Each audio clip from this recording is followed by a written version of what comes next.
আসসালামু আলাইকুম সুপ্রিয় দর্শক।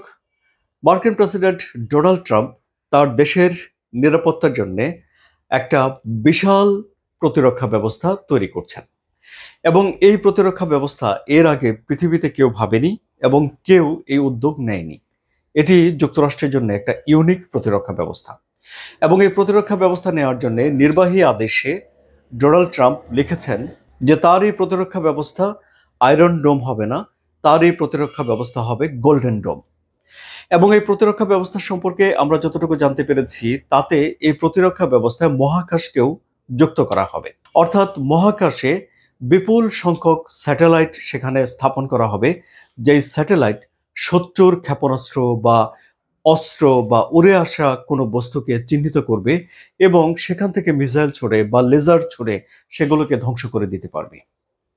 এখন তাহলে এই যে অত্যাধুনিক একটি প্রতিরক্ষা ব্যবস্থা গড়ে তোলার তাগিদ অনুভব করছেন মার্কিন প্রেসিডেন্ট ডোনাল্ড ট্রাম্প, এর অর্থ কি তাহলে এই দাঁড়াতে পারে যে বর্তমানে যুক্তরাষ্ট্রের যে প্রতিরক্ষা ব্যবস্থা রয়েছে তা নিয়ে ডোনাল্ড ট্রাম্প সন্তুষ্ট নন? আর একটু বড় করে বললে যে যুক্তরাষ্ট্র কি তাহলে তাদের প্রতিরক্ষা ব্যবস্থা নিয়ে সন্তুষ্ট নয়? এজন্য কি তারা এখন মনে করছেন যে তাদের আরো একটি ভালো প্রতিরক্ষা ব্যবস্থা গড়ে তোলা দরকার? যুক্তরাষ্ট্রের একটি সংস্থা এ বিষয়ে কি বলছে তা আপনাদেরকে জানাই সুপ্রিয় দর্শক। ওয়াশিংটন ভিত্তিক গবেষণা সংস্থা centre for strategic and international studies এর ক্ষেপণাস্ত্র প্রতিরক্ষা বিষয়ক একজন বিশেষজ্ঞ, তার নাম হলো প্যাট্রিসিয়া বাজিলচিফ, তিনি বলেছেন যে যুক্তরাষ্ট্র এখন যেই প্রতিরক্ষা ব্যবস্থা দিয়ে নিজেদের সুরক্ষা নিশ্চিত করছে তা মূলত উত্তর কোরিয়ার মতো দেশের আন্তঃমহাদেশীয় ক্ষেপণাস্ত্রকে ঠেকিয়ে দেওয়ার যেই পদ্ধতি বা যেই হুমকি তাকে লক্ষ্য করে রচনা করা হয়েছে। অর্থাৎ বিশ্বে তো এখন আরো অনেক শক্তিশালী দেশ রয়েছে, যেমন ধরুন চীনের নাম বলতে পারি আমরা, রাশিয়ার নাম বলতে পারি আমরা।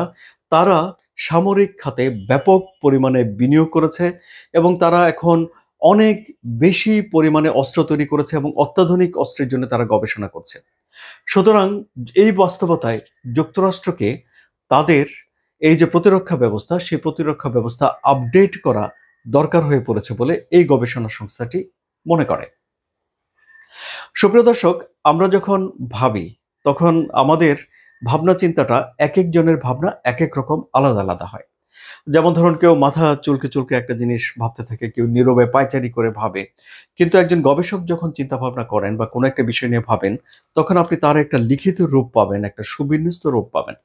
যেমন তারা প্রথমে একটা মডেল তৈরি করে যে একটা প্রবলেম কি হতে পারে এবং সেই মডেল থেকে এই প্রবলেম ওভারকাম করার জন্য একটা থিওরি তারা বের করার চেষ্টা করে। এখন যুক্তরাষ্ট্রের যারা প্রতিরক্ষা বিশেষজ্ঞ রয়েছেন তারা যখন এই প্রবলেমটি নিয়ে চিন্তা ভাবনা করলেন তখন তারা একটা মডেল বের করলেন। কি সে মডেল? ধরুন তারা ধরে নিয়েছেন তর্কের খাতিরে যে যুক্তরাষ্ট্র যদি আক্রান্ত হতে পারে তাহলে তাকে আক্রমণ করার জন্য কি কি ব্যবহার করা হতে পারে। এখন সর্বাধুনিক যেসব অস্ত্র রয়েছে তার মধ্যে রয়েছে হাইপারসোনিক মিসাইল, অর্থাৎ যা শব্দের চেয়ে 6 গুণ 7 গুণ কিংবা তার চেয়ে বেশি গুণে দ্রুত চলে যেতে পারে এবং গিয়ে লক্ষ্যস্থলে আঘাত হানতে পারে। আপনাদের মনে আছে সুপ্রিয় দর্শক, ইউক্রেনের দেনিপ্র শহরে একটা মিসাইল ছড়েছিল রাশিয়া, যার নাম হলো ওরেশনিক, এবং ভ্লাদিমির পুতিন বলেছিলেন যে এটাকে থামানোর জন্য কোনো প্রতিরক্ষা ব্যবস্থা নেই। অর্থাৎ এই ধরনের অস্ত্র আক্রমণে ব্যবহার করার একটা আশঙ্কা রয়েছে, পারমাণবিক অস্ত্র ব্যবহার করার আশঙ্কা রয়েছে। গবেষকরা এই ধরনের একটা মডেল চিন্তা ভাবনা করে তারা দেখেছেন যে এগুলো থেকে ঠেকানোর জন্য এর চেয়েও ভালো একটা প্রতিরক্ষা ব্যবস্থা যুক্তরাষ্ট্রের করতে হবে এবং এই জন্য যুক্তরাষ্ট্র এরই মধ্যে অর্থ বরাদ্দ করেছে। প্রাথমিকভাবে 17,000 কোটি টাকার মতো খরচ হবে বলে ধারণা করা হচ্ছে। কেউ কেউ বলছেন যে সেটি 20,000 কোটি টাকার মতো খরচ হতে পারে, কেউ কেউ বলছেন যে 2,000 কোটি টাকা এরই মধ্যে খরচ হয়ে গেছে। এবং এই যে প্রতিরক্ষা ব্যবস্থা তৈরি করা হচ্ছে এই প্রতিরক্ষা ব্যবস্থার জন্য মহাকাশে বেশ কিছু স্টেশন স্থাপন করতে হবে এবং তা অত্যন্ত ব্যয়বহুল, অত্যন্ত ঝুঁকিপূর্ণ এবং এটা এমন একটা সিস্টেম দাঁড়াবে যা আসলে পরীক্ষা নিরীক্ষা করার কোনো সুযোগ নেই। এটি তৈরি করে ফেলতে হবে এবং তৈরি করার পর বোঝা যাবে যে এটি কি দাঁড়ালো এবং এর ক্ষমতা কতটুকু। এই যে প্রতিরক্ষা ব্যবস্থা এটি কি শুধুমাত্র শত্রুরা যদি আক্রমণ করে বসে কোনো কারণে সেই আক্রমণ ঠেকানোর জন্যই কি ব্যবহৃত হয়? না।